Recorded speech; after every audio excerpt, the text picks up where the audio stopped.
When I was 8, my parents divorced, and my mom and I moved into a small 2-bedroom house on the edge of town. It was old and creaky, but she said it was a fresh start. At first, everything was fine. I missed my dad, but I liked the new house. My room was cozy, and Mom let me decorate it however I wanted.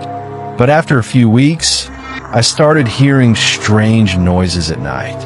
Not just the house settling, it was something else.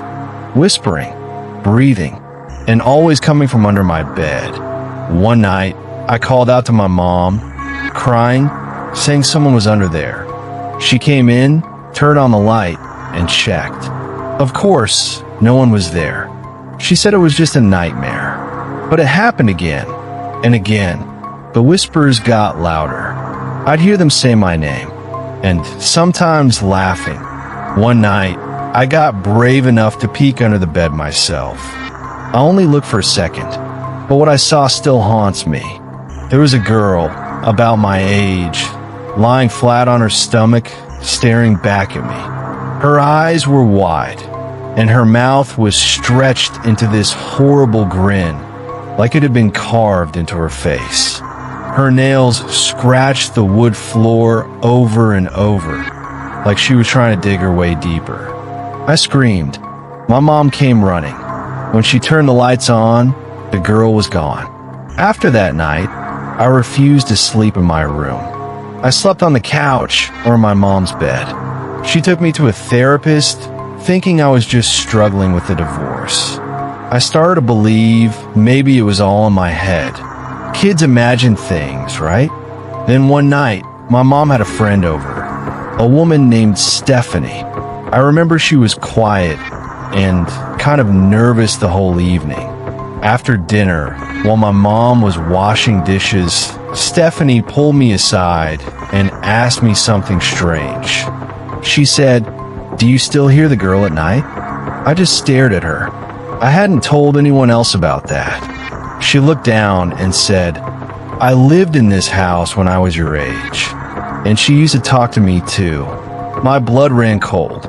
Stephanie told me the house had been her grandmother's, and when she was little, she'd always hear scratching and whispering under her bed too. She said her grandmother used to scold her for making things up. But then one day, Stephanie woke up with scratches all over her arms and legs. Her grandmother said it must have been the cat. They didn't own a cat. A few weeks later, Stephanie and her family moved. She never looked back. Until now. That night, I didn't sleep at all. I stayed in my mom's room with the light on, just staring at the door. Around 3 a.m., I heard it again. The whispering. But this time, it wasn't coming from under my bed. It was in the hallway, and it was getting closer. The door creaked open by itself just a little, enough to see the floorboards in the hall. And I swear to you, I saw fingers. Pale, bony fingers curling around the edge of the door frame. I screamed, and when my mom turned the light on, nothing was there.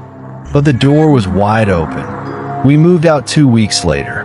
My mom said it was for a better school district. I never told her what I saw that night, but I never slept with the lights off again. And even now, as an adult, I still check under the bed before I sleep, because I know she's still out there, looking for someone else to whisper to.